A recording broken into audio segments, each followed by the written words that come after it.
हार्दिक स्वागत। महायुतीचा एकनाथराव शिंदे आगे बढ़ो, अजीत दादा आगे बढ़ो, देवेंद्र जी फडणवीस आगे बढ़ो।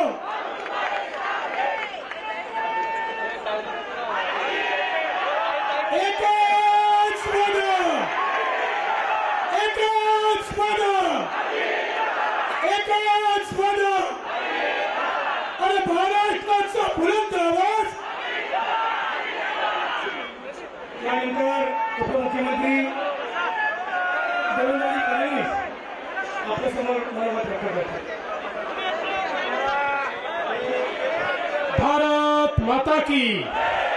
भारत माता की छत्रपति शिवाजी महाराज की, धर्मवीर छत्रपति संभाजी महाराज की। हिंदवी स्वराज्याचे सरसंस्थापक छत्रपति शिवरायांना मानाचा मुजरा करतो। भारतीय राज्यघटनेचे शिल्पकार भारतरत्न डॉक्टर बाबासाहेब आंबेडकर यांना मानवंदना अर्पित करतो। आजच्या उमेदवारी अर्ज भरण्याच्या या अतिविशाल सभेमध्ये मंचावर उपस्थित महाराष्ट्राचे लोकप्रिय मुख्यमंत्री माननीय एकनाथराव शिंदेजी, महाराष्ट्राचे अत्यंत धडाडीचे उपमुख्यमंत्री सन्माननीय अजितदादा पवारजी, माननीय रामदास आठवलेजी, माननीय प्रफुल्ल पटेलजी, चंद्रकांत दादा पाटीलजी, नीलमताई गोरे, या ठिकाणी खऱ्या अर्थानं बारामतीकरांच्या मनामनातील सुनबाई असलेल्या, बरोबर आहे ना, बाहेरच्या नाही, बारामतीकरांच्या मनामनातील सुनबाई असलेल्या सुनेत्राताई पवार, पुण्याचे आपले मुरलीधर मोहोळ, मेधाताई कुलकर्णी, भीमरावांना तापकीर, राहुलदादा कुल, दत्ता मामा भरणे, कांचनताई कुल, सिद्धार्थ शिरोळे, माधुरीताई मिसाळ, चेतनजी तुपे, दिलीपजी मोहिते, सुनीलजी टिंगरे, विकासजी महात्मे, हर्षवर्धनजी पाटील, प्रदीपदादा रावत, आनंदजी परांजपे, विजयजी शिवतारे, रुपालीताई चाकणकर, शरदजी ढमाले, अशोकजी टेकवडे, बापूजी पठारे, वासुदेव नाना काळे, धीरजजी घाटे, नवनाथजी पडळकर, रमेशजी थोरात, जालिंदरजी कामटे, प्रवीणजी माने, बाबा जाधवराव, प्रदीप गारटकर, रमेश बाप्पू कोंडे, दिगंबरजी दुर्गाडे, बाबा जगदाळे, परशुराम वाडेकर, केशवराव जगताप, बाळासाहेब गावडे, राजेश पांडे, रंजन काका तावरे, दौलत नाना शितोळे, कांचनताई कुल, दीपक मानकर, कुलदीप कोंडे, ज्यांनी आताच प्रवेश केला ते कुलदीप कोंडे, सचिन खरात, बाबासाहेब चांदोरे। आणि या ठिकाणी भारतीय जनता पार्टी, शिवसेना, राष्ट्रवादी काँग्रेस, रिपाई, मनसे, रासप, रयत क्रांती, आरपीआय कवाडे गट, दलित पॅन्थर, जय मल्हार क्रांती संघटना, या सगळ्या संघटनांचे प्रमुख पदाधिकारी, कोणाचे नाव सुटले असतील तर क्षमा मागतो, आणि प्रचंड संख्येने उपस्थित असलेल्या माझ्या सर्व माता भगिनी आणि बंधूंनो, जिथपर्यंत माझी नजर जाते आहे मला लोकच लोक दिसतायत। बारामतीचा फैसला आजच्या सभेनेच या ठिकाणी केलेला आहे। खरं म्हणजे या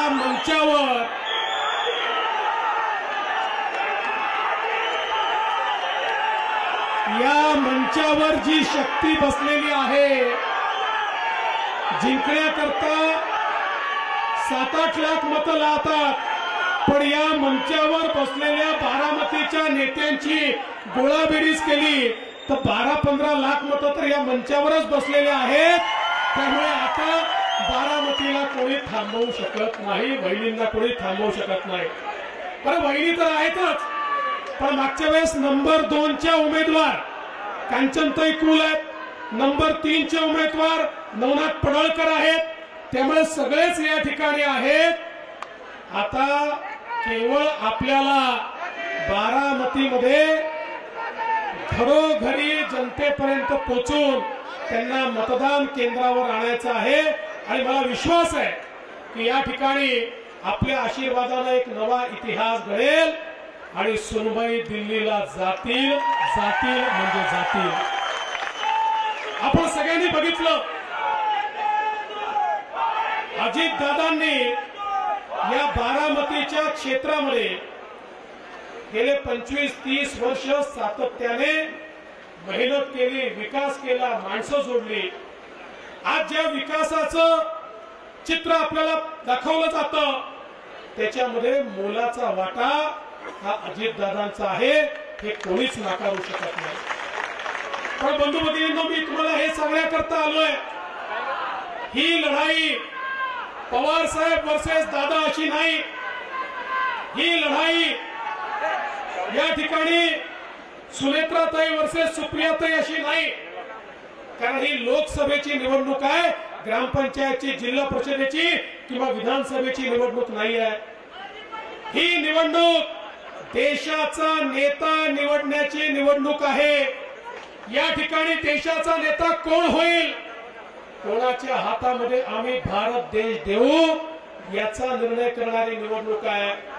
या निवडणुकीने पवार साहेब, सुप्रियाताई हे नेते बनणार नाहीत किंवा या निवडणुकीने अजितदादा उपमुख्यमंत्र्याचे काही केंद्रामध्ये जाणार नाहीत। या निवडणुकीमध्ये केवळ एवढंच पाहायचं आहे, बारामतीचा खासदार हा मोदीजींच्या बाजूने उभा राहतो की राहुल गांधींच्या बाजूने उभा राहतो। बघा, या ठिकाणी दोनच पर्याय देशामध्ये पाहायला मिळतात। एक आपल्या एनडीएचे, महायुतीचे पर्याय, आपले विकास पुरुष, देशाचे नेते, जगामध्ये सर्वाधिक लोकप्रिय नेते माननीय नरेंद्र मोदीजी, मोदीजींच्या नेतृत्वात आपली महायुती, एकनाथरावजी शिंदे असतील, दादा असतील, हे सगळे पक्ष मोदीजींच्या नेतृत्वात आम्ही काम करतोय।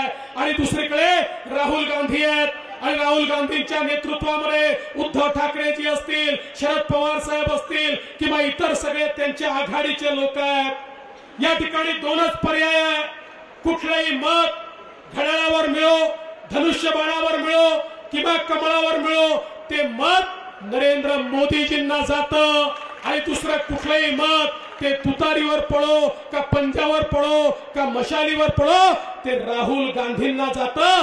आता तुम्हाला बारामतीकरांना निर्णय करायचा आहे, मोदीजींना मत द्यायचंय की राहुल गांधींना मत द्यायचंय, विकासाला मत द्यायचंय की विनाशाला मत द्यायचंय, हा निर्णय तुम्हाला करायचा आहे। आणि म्हणून बंधू भगिनींनो, या निवडणुकीमध्ये वेगवेगळे नरेटिव्ह सेट करण्याचा प्रयत्न होईल, वेगवेगळ्या भावना त्या ठिकाणी निर्माण करण्याचा प्रयत्न होईल। पण या कुठल्याही गोष्टींनी विचलित होण्याचं कारण याकरता नाहीये की या निवडणुकीमध्ये मोदीजींना आपल्याला मतदान करायचं आहे। देशामध्ये मोदीजींनी गेल्या 10 वर्षामध्ये केलेला विकास आपण बघितला। देशातल्या 20 कोटी लोकांना झोपडीतून पक्क्या घरात आणणारे मोदीजी, 55 कोटी लोक ज्यांच्या घरात शौचालय नव्हतं त्यांच्या घरी शौचालय देणारे मोदीजी, 50 कोटी लोक ज्यांच्या घरी चुलीवर स्वयंपाक व्हायचा त्यांना गॅस देणारे मोदीजी, 60 कोटी लोक ज्यांच्या घरच्या महिलांना हंडा घेऊन विहिरीवर नाहीतर नदीवर जावं लागायचं त्यांच्या घरी शुद्ध पिण्याचं पाणी पोहोचवणारे मोदीजी, 50 कोटी लोक ज्यांना त्या ठिकाणी रोग झाला तर इलाज कुठून करायचा असा प्रश्न होता, त्यांच्यापर्यंत आयुष्यमान भारतच्या माध्यमातून इलाज पोहोचवणारे मोदीजी। या देशामध्ये 80 कोटी लोकांना 2020 पासून मोफत राशन देणारे मोदीजी, आमच्या तरुणाईला मुद्राच्या माध्यमातून त्या ठिकाणी बिना तारण आणि बिना गॅरंटीचं लोन देणारे मोदीजी, 50 कोटीपेक्षा जास्त तरुणाईला लोन मिळालं। आणि सांगताना आनंद वाटतो की याच्यामध्ये 30 कोटी आमच्या माता भगिनी, महिला आमच्या बहिणी आहेत, त्यांच्या जीवनामध्ये परिवर्तन करणारे मोदीजी। या देशामध्ये बचत गटांचं एक मोठं आंदोलन उभं करून 85 लाख बचत गटांना 8 लाख कोटी रुपये देणारे मोदीजी या देशातल्या आमच्या दलित समाजामध्ये उद्योजक तयार झाले पाहिजेत म्हणून प्रत्येक बँकेला तुमच्या प्रत्येक ब्रँच मधनं दलित समाजाच्या तरुणांना लोन द्यावंच लागेल आणि दिलं नाही तर तुमच्या बँकेचा लायसन्स रद्द होईल असं सांगून या देशामध्ये दलित उद्योजक तयार करणारे मोदीजी आमचे 12 बलुतेदार ज्यांनी पारंपरिक व्यवसाय केला त्यांचा व्यवसाय वाढला पाहिजे त्यांना मदत मिळाली पाहिजे त्यांच्या भावी पिढ्यांना आधुनिकतेने व्यवसाय करता आला पाहिजे म्हणून या ठिकाणी 30,000 कोटी रुपयाची योजना आणणारे आपले मोदीजी आणि आमच्या आदिवासी समाजाच्या उत्थानाकरता 24,000 कोटी रुपयाची योजना आणणारे मोदीजी आज समाजाच्या प्रत्येक घटकाला त्या ठिकाणी मोदीजींनी ज्या प्रकारे एक मदत केली आहे समोर आणण्याचा प्रयत्न केलाय आणि खऱ्या अर्थानं दीन दलित गोरगरीब आदिवासी शेतकरी शेतमजूर महिला अल्पसंख्याक ओबीसी प्रत्येकाच्या जीवनामध्ये परिवर्तन घडवण्याचं काम मोदीजींनी केलं आहे आणि हे सगळं करत असताना मोदीजींनी सांगितलं पिछले 10 साल तो केवल ट्रेलर था असली पिक्चर अभी बाकी है पुढच्या 5 वर्षामध्ये एक बदललेला भारत आपल्याला पाहायला मिळणार आहे एक मजबूत भारत जो भारत संरक्षित आहे ज्या भारताकडे कोणी वाकडी नजर करून पाहू शकत नाही अशा भारताच्या निर्मितीची ही निवडणूक आहे ही गल्ली बोळातली निवडणूक नाही या बंधू भगिनींनो या देशाची सुरक्षा कोण करू शकतं गरिबाचा विकास कोण करू शकतं देशामध्ये इन्फ्रास्ट्रक्चर कोण तयार करू शकतं या सगळ्या गोष्टींचा फैसला करणारी निवडणूक आहे आणि म्हणून मी बारामतीकरांना एवढीच विनंती करण्याकरता आलो आहे महाराष्ट्रामध्ये एकनाथरावजी शिंदे अजितदादा आम्ही सगळे मिळून एक मजबूत सरकार देतो आणि आमच्या सोबत आमच्या डोक्यावर मोदीजींचा हात आहे मोदीजींचा आशीर्वाद आहे केंद्र सरकारची साथ आहे आणि त्याच वेळी बारामतीतून देखील तुम्ही 400 पार मध्ये बारामतीचा प्रतिनिधी पाठवला तर मला विश्वास आहे की बारामतीच्या विकासाच्या प्रयत्नांना या ठिकाणी मोठी मदत मिळेल आणि म्हणून फार वेळ आपला घेणार नाही एवढीच विनंती करतो आपण सगळ्यांनी घड्याळाची बटन दाबायची आहे घड्याळाची बटन दाबली की वोट सुनेत्राताईंना मिळेल पण त्याच वेळी वोट मोदीजींना देखील मिळेल मोदीजींना मतदान करण्याकरता सुनेत्राताईंना निवडून द्या एवढीच विनंती करतो आणि माझं बोलणं संपवतो धन्यवाद जय हिंद जय महाराष्ट्र यानंतर फक्त 2 मिनिटात काही आपल्या सर्व मान्यवरांचा सन्मान होईल